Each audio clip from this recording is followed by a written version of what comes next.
So you'd like to add a resource to a learning management system, i.e. D2L in this case. Well, let's see how to do that. Simply go to resources. I'm very excited about this, by the way, because it illustrates how well integrated PebblePad is with D2L. Go to your resources, because remember those are the templates, the ways that you've kind of created shells or structures for assignments. Here's one that I created in an earlier video, feedback template. And you'll remember you can either create a response yourself, you could edit the resource, but look over here.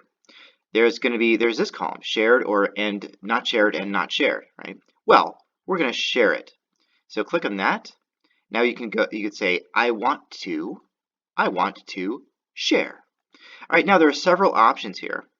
You can do it directly on PebblePad, right? So you can actually click on this to populate a list of users and then choose from those users, or if you've got specific groups of users like within a class, i.e. a workspace, then you can do that there as well. But there's also a very, very helpful way to put it directly into D2L, and that is with everyone who receives the following link. So copy this URL or just use the copy paste method after you've highlighted it. And notice it's got a kind of a, well, I don't know, we don't necessarily need to go into too much detail. Notice that it's got this, this alphabetic code that directs any user specifically to this resource. All right, so I've copied it into my clipboard, and I could just go ahead and cancel here. All right, now watch this. I've got D2L open. This is very, very special and magical. Here is D2L. It's the content area of D2L specifically, okay? And I'm going to create new web link, right? Create new web link. All right, now it's going to say, well, okay, let's see, feedback assignment. All right, it could be a quiz or whatever you end up creating using your resource. Here's where you put the link. All right, there it is. Now, that's what I copy pasted onto my clipboard. Now, display options. All right, you could open it in a new tab. It says recommended, but PebblePad is designed such that you can embed on the page with general ease. Watch what happens. Save and close.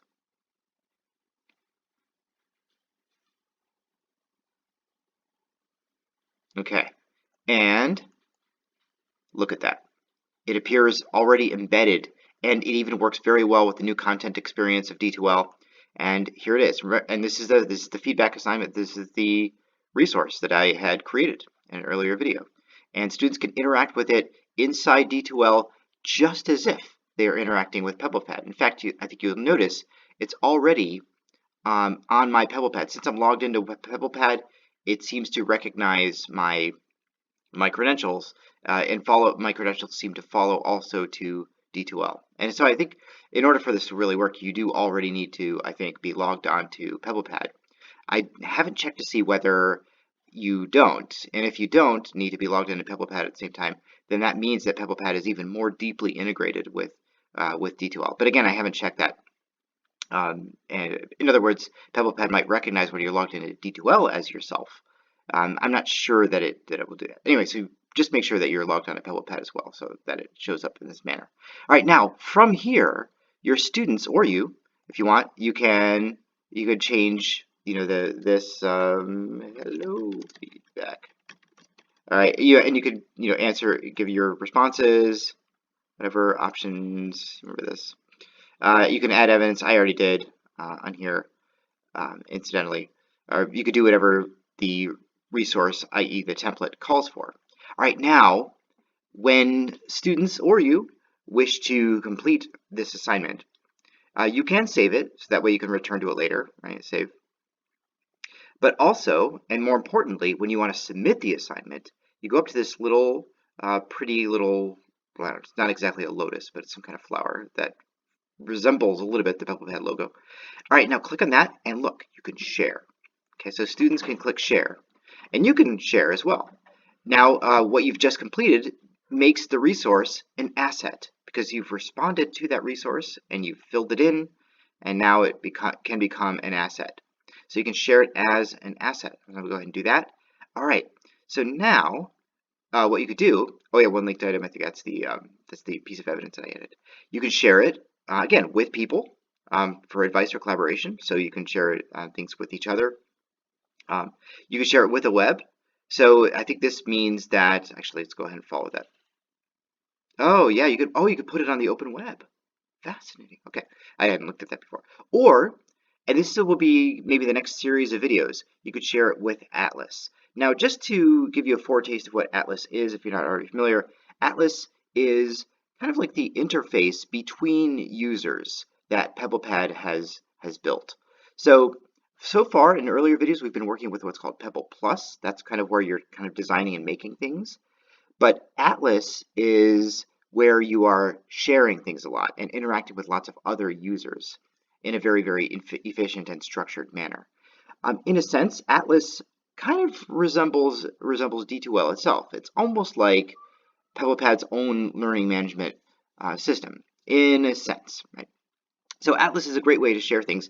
Now, also, Atlas also provides an environment where users, especially managers of a workspace, can assess and review feedback support and so forth.